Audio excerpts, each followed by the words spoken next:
ಆತ್ಮೀಯ ಸ್ನೇಹಿತರೆ, ನಮಸ್ಕಾರ. ಈ ಒಂದು ವಿಡಿಯೋದಲ್ಲಿ ನಾನು ಕೃತಕ ಬುದ್ಧಿಮತ್ತೆಗೆ ಸಂಬಂಧಪಟ್ಟಂಥ ಅತಿ ಶಿಕ್ಷಕರ ನೇಮಕಾತಿಯ ಬಗ್ಗೆ ತಿಳಿಸ್ಕೊಡ್ತೇನೆ. ಯಾರು ನಮ್ಮ ಚಾನಲ್ನ ಸಬ್ಸ್ಕ್ರೈಬ್ ಮಾಡಿಲ್ಲ, ಈಗಲೇ ಸಬ್ಸ್ಕ್ರೈಬನ್ನು ಮಾಡಿಕೊಳ್ಳಿ.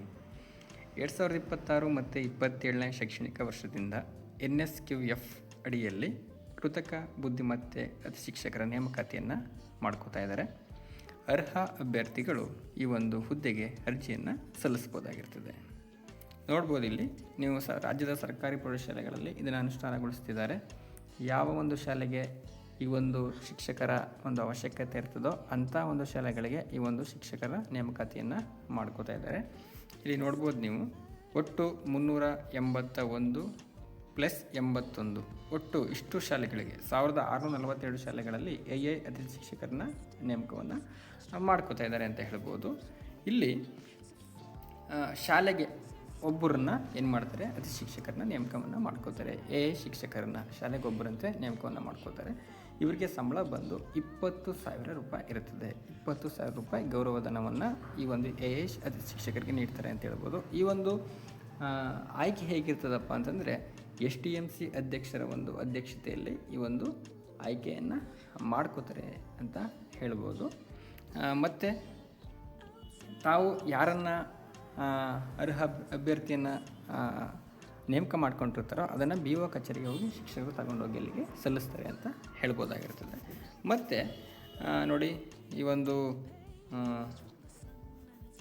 ಇದಕ್ಕೆ ಯಾವುದಕ್ಕೆ AI ಅತಿ ಶಿಕ್ಷಕರಿಗೆ ಏನೇನು ವಿದ್ಯಾರ್ಹತೆಯನ್ನು ಹೊಂದಿರಬೇಕು ಅಂತಕ್ಕಂಥದ್ದು ನೋಡಿ, ಇಲ್ಲಿ ಡಿಪ್ಲೊಮಾ ಇನ್ ಕಂಪ್ಯೂಟರ್ ಸೈನ್ಸ್ ಅಥವಾ ಇನ್ಫಾರ್ಮೇಷನ್ ಟೆಕ್ನಾಲಜಿ ಆಗಿರ್ಬೋದು, ಅಥವಾ bachelors degree in computer application computer science ಆಗಿರ್ಬೋದು, ಇನ್ಫಾರ್ಮೇಷನ್ ಟೆಕ್ನಾಲಜಿ ಆಗಿರ್ಬೋದು, ಅಲ್ಲಿ BCA BSc ಕಂಪ್ಯೂಟರ್ ಸೈನ್ಸ್ ಆಗಿರ್ಬೋದು, BSc ಇನ್ಫಾರ್ಮೇಷನ್ ಟೆಕ್ನಾಲಜಿ ಆಗಿರ್ಬೋದು. ಇಷ್ಟೆಲ್ಲ ವಿದ್ಯಾರ್ಹತೆಯನ್ನು ಹೊಂದಿರತಕ್ಕಂಥ ಅಭ್ಯರ್ಥಿಗಳು ಏನು ಮಾಡ್ಬೋದು, ಅರ್ಜಿಯನ್ನು ಸಲ್ಲಿಸ್ಬೋದಾಗಿರುತ್ತೆ. ಮತ್ತು ಇಲ್ಲಿ ಕೊಟ್ಟಿದ್ದಾರೆ ನೋಡಿ, ಗ್ರಾಜ್ಯುಯೇಟ್ ವಿತ್ PGDCA, ಮತ್ತು ಇಲ್ಲಿ ನೋಡಿ ಕೊಟ್ಟಿದ್ದಾರೆ DOE CA CCA level certificate.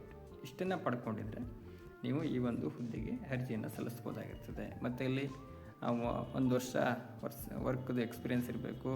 ಮತ್ತು ಇಂಗ್ಲೀಷು ಮತ್ತು ಲೋಕಲ್ ಲ್ಯಾಂಗ್ವೇಜನ್ನು ಚೆನ್ನಾಗಿ ಮಾತನಾಡ್ತಕ್ಕಂಥ ಒಂದು ಕೆಪಾಸಿಟಿ ಇರಬೇಕು.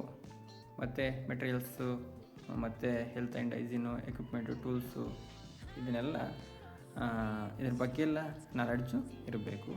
ಮತ್ತು basic computer and technology skills ಬಗ್ಗೆ ಒಂದಷ್ಟು ಟ್ರೈನಿಂಗು ಆ್ಯಂಡ್ ಇಂಟ್ರಕ್ಷನ್ ನಿಮಗೆ ಇರಬೇಕು. ಇಷ್ಟೆಲ್ಲ ಇದ್ದರೆ ಏನು ಮಾಡ್ತಾರೆ, ಈ ಒಂದು ಹುದ್ದೆಗೆ ನಿಮ್ಮನ್ನು ತಗೊಳ್ತಾರೆ ಅಂತ ಹೇಳ್ಬೋದು.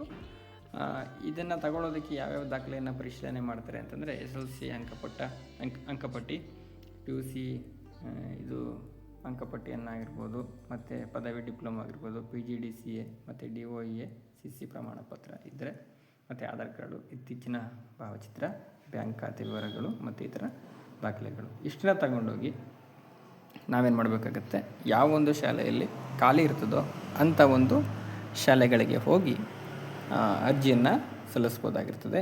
ಇದಕ್ಕೆ ಧನವನ್ನು 20,000 ಕೊಡ್ತಾರೆ. ಯಾರಿಗೆ ಇಂಟ್ರೆಸ್ಟ್ ಇರ್ತದೋ ಅವರು ಈ ಒಂದು ಹುದ್ದೆಗಳಿಗೆ ಅರ್ಜಿಯನ್ನು ಸಲ್ಲಿಸಿ ಅಂತ ಹೇಳ್ತಾ ಈ ಒಂದು ವಿಡಿಯೋನ ಇಲ್ಲಿಗೆ ಮುಗಿಸ್ತಾ ಇದ್ದೇನೆ. ಧನ್ಯವಾದಗಳು.